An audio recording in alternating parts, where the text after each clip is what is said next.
결혼 10년 차에 접어든 40대 부부. 두 사람 모두 아이를 너무 좋아해서 결혼 전부터 두세 명은 꼭 낳자 약속을 했습니다. 그런데 결혼하고 한참이 지나도 아이 소식이 없었는데요. 병원 검사 결과는 안타깝게도 조기 폐경. 하지만 남편과 시가에선 괜찮다며 위로해줬습니다. 그러던 두 사람, 평소 보육원에 봉사활동을 다니며 마음에 담은 아이가 있어서 입양을 고민하게 되는데요. 문제는 친정 부모님, 남의 자식은 절대 안 된다, 나중에 고생하게 된다며 강하게 반대하시는 겁니다. 아이가 너무나 간절한 이 부부, 가족의 반대를 무릅쓰고 입양을 진행해도 되는 걸까요?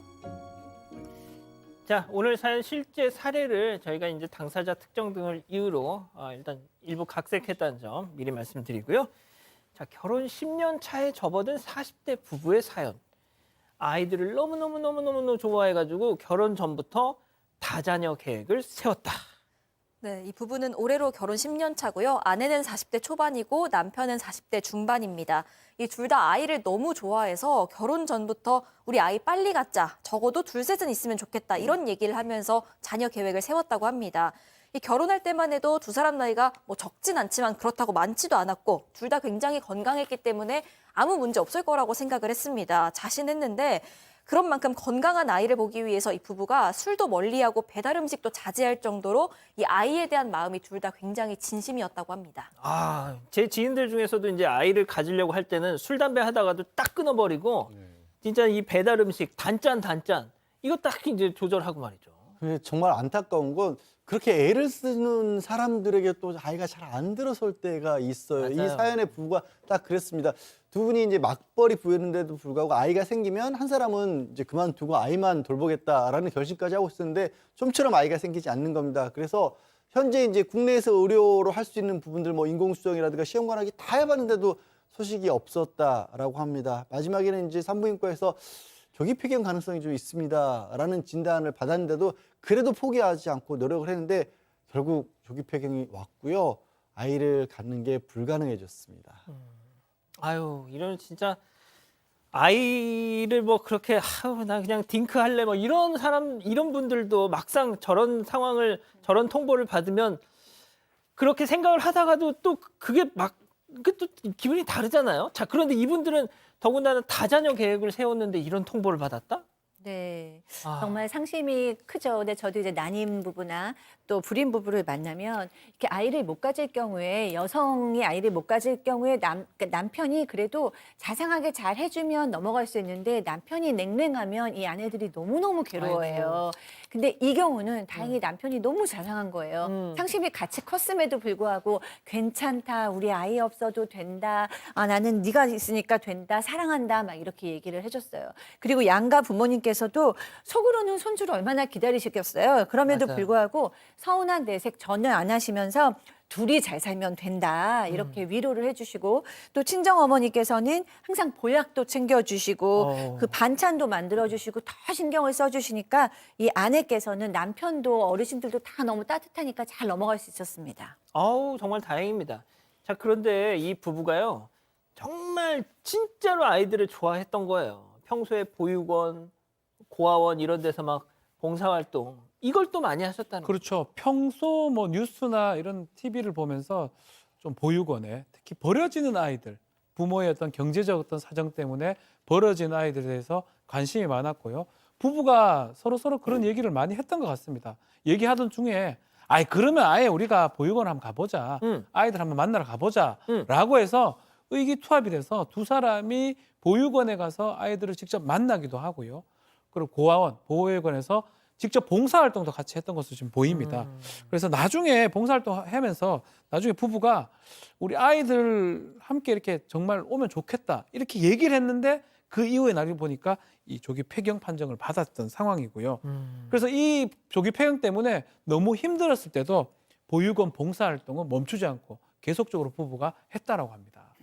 자, 어떻게 보면 이제 오늘 사연에 이제 가장 이제 시작이 여기서 이제 그 문이 열립니다.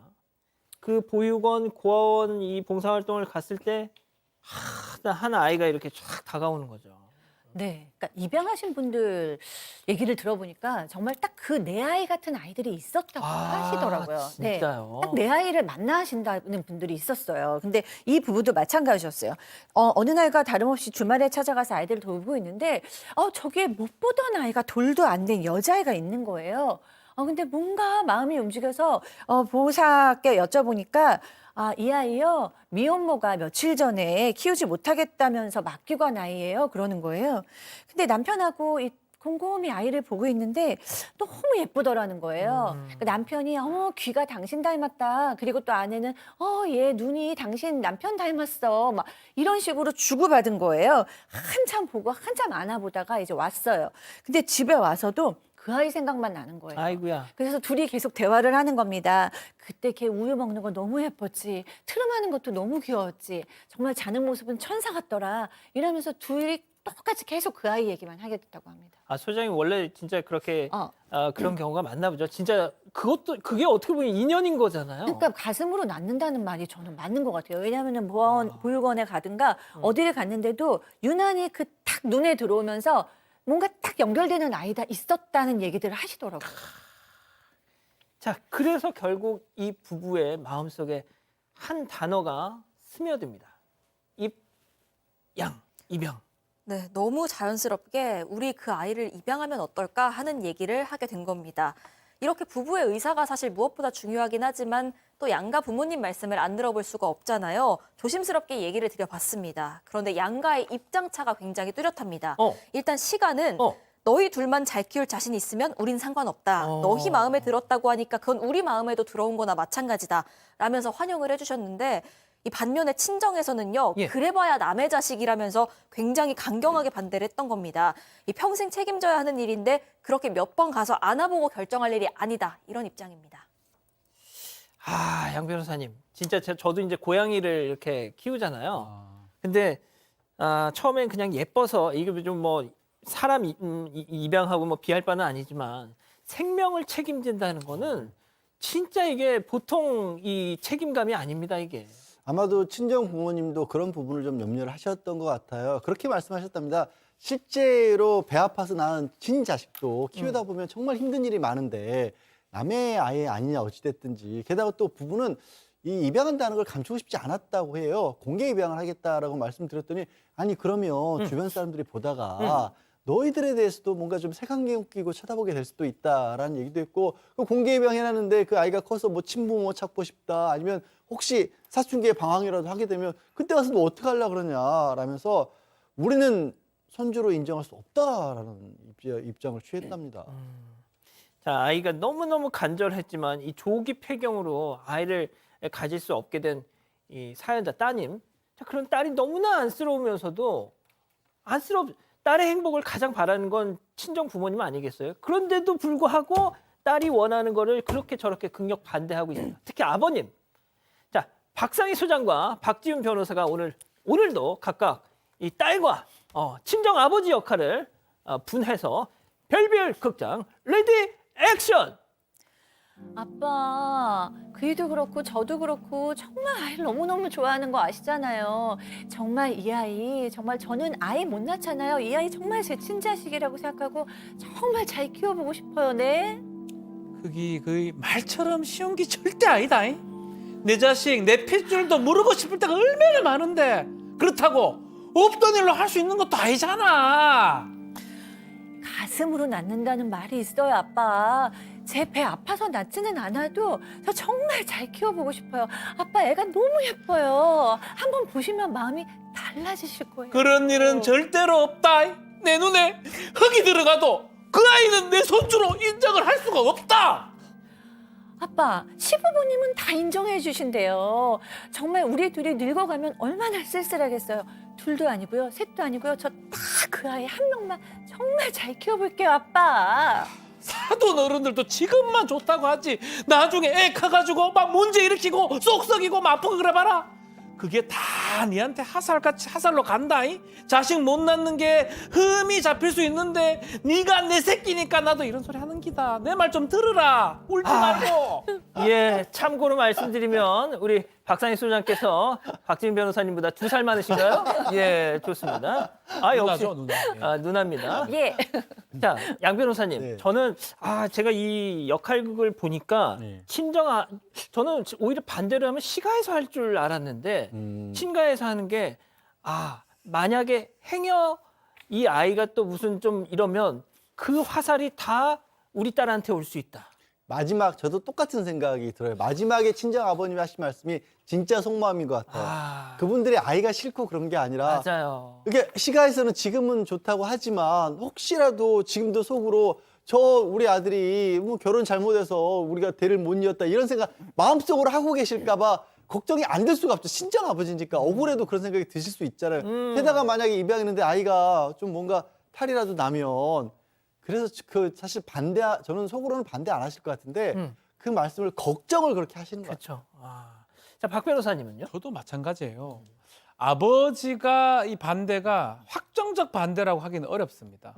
딸을 알고 또 딸을 매우 사랑하기 때문에 아마 많은 걱정이 앞선 반대가 아닌가 생각이 들고 그래서 아버지가 아예 안 돼! 이게 아닐 거예요. 계속 얘기하면 뭔가 바뀔 가능성도 있는 그런 의미의 반대가 아닐까 생각이 좀 듭니다. 소장님 얘기는 잠시 후에 듣겠습니다. 지금 계속 연기 얘기만 하고 계셔. 지금 중요한 얘기하고 있는데. 자, 여기서 별별 상담소 오늘의 궁금증 짚어보죠. 자, 아이를 입양하기로 결정한 저희 부부. 들으신 것처럼 친정 부모님이 반대를 하는데 어떡하냐. 이 고민입니다, 결국 소장님. 네, 그렇습니다. 사실 친정 어머님, 아버지의 말씀도 저는 일리는 있다고 생각해요. 두 분 변호사님 얘기하신 것처럼 정말 딸을 걱정해서 하는 얘기죠. 저는 입양하신 분을 한 5-6분 정도를 저 그동안 상담하면서 또 만났는데 대부분의 분들은 아주 행복하게 잘 사셨지만 정말 잊지 못할 한 분이 입양을 하신 후에 너무 괴로워하셨던 아이고야. 경우가 있었어요. 그때 그 딸이 사춘기였는데 사춘기가 돼서 이제 나를 왜 입양했냐라고 얘기하면서 반항할 때였거든요. 그때 저는 입양을 할 때는 좀 더 심중함이 필요하구나라는 것을 알았어요. 그렇기 때문에 입양을 할 때는 반드시 이 아이가 언젠가 부모님께서 얘기를 하신 그 내용들, 그러니까 친부모를 찾고 싶어 할 수도 있다. 또 사춘기가 되면 반항할 수 있다. 이런 부분까지 세심하게 생각을 하셔서 준비하셔야 되고 또 그런 일이 실제로 있어도 이겨나가셔야 돼요. 왜냐하면 그걸 이겨나갈 수 없으면 또 파양을 하게 되실 수도 있고 그럼 아이에게 2번, 3번 상처를 줄 수 있어요. 그러나 그런 것이 다 결정됐다면 입양은 정말 이 세상에서 가장 숭고한 일 중에 하나고 저는 친정 아버님과 어머님의 의견은 부차적이고 이 부부의 결정이 가장 중요하다. 그렇게 결정하신다면 정말로 행복한 그 육아를 하실 수도 있을 것이라고 생각합니다. 양 변호사님, 일단 뭐 부부는 결정을 하더라도 그래도 뭐 친정 부모님들을 설득하면 더 좋잖아요. 네. 어떻게 하면 좀 이게 될까요, 이게? 아이 보여주시면 설득되실 겁니다. 진짜. 네, 그리고요. 자식이 기른 부모 없다는 얘기 여기서 통하고요. 가족이 지금 친정 부모님이 가족이시지만 이제는 두 분이 가정을 꾸리시는 거거든요. 그 가정을 먼저 생각하시고 행복하게 지내시면 그리고 아까 보신 뭐 보육원도 사시고 이렇게 하는 걸 보면 아이를 정말로 아끼시는 분들이잖아요. 저는 틀림없이 친정 아버님도 예쁘게 잘 사는 거 보면 좋아하실 거라고 믿습니다. 박 변호사님은요? 참 법률 얘기를 오늘 몇 번 아유, 했는데 그거 하지 민법에 마. 이제 민법에 자가 되는 방법 중에 친자도 있지만 예. 양자도 잡니다. 법률상 자가 되는 거죠. 그리고 그것을 선택할 때 법에는 어떤 사람의 동의도 필요 없어요. 그 친부, 지금 아니면 우리 지금 양부모 그 동의만 필요한 거거든요. 할아버지, 할머니는 사실은 법적으로도 큰 의미는 없습니다. 법적으로 봤을 때는. 그래서 결국은 선택은 이 부부가 하는 거고 부부의 뜻에 계속 한다면 저는 아버지, 어머니께서 따를 수밖에 없지 않을까 이렇게 조심스럽게 얘기를 드리고 싶습니다. 자, 마지막은 이 기자죠. 네, 가족 여러분들 많은 의견 주시고 계신데요. 그 경험을 많이 나눠주셨습니다. 오. 일단 정민영님, 저도 40대 결혼 10년 차에 똑같이 조긴 폐경 왔는데 입양으로 우리 아이 만났고 너무 행복합니다. 양가 부모님 지금 너무 예뻐하시고요. 세상에. 벌써 5살이에요 하셨습니다. 이야. 라도님도요. 저희 언니네 둘째 입양했고 셋째는 55세 위탁해서 지금 4살이에요. 너무 행복하다고 합니다. 이런 경험 나눠주셨고요. 하지만 윤정님, 친정 부모님도 이해가 됩니다. 잘 생각하고 좋은 결정하시기를 이런 의견 주셨습니다. 그렇군요. 아, 좀 많은 생각을 하게 한 그런 사연이었습니다.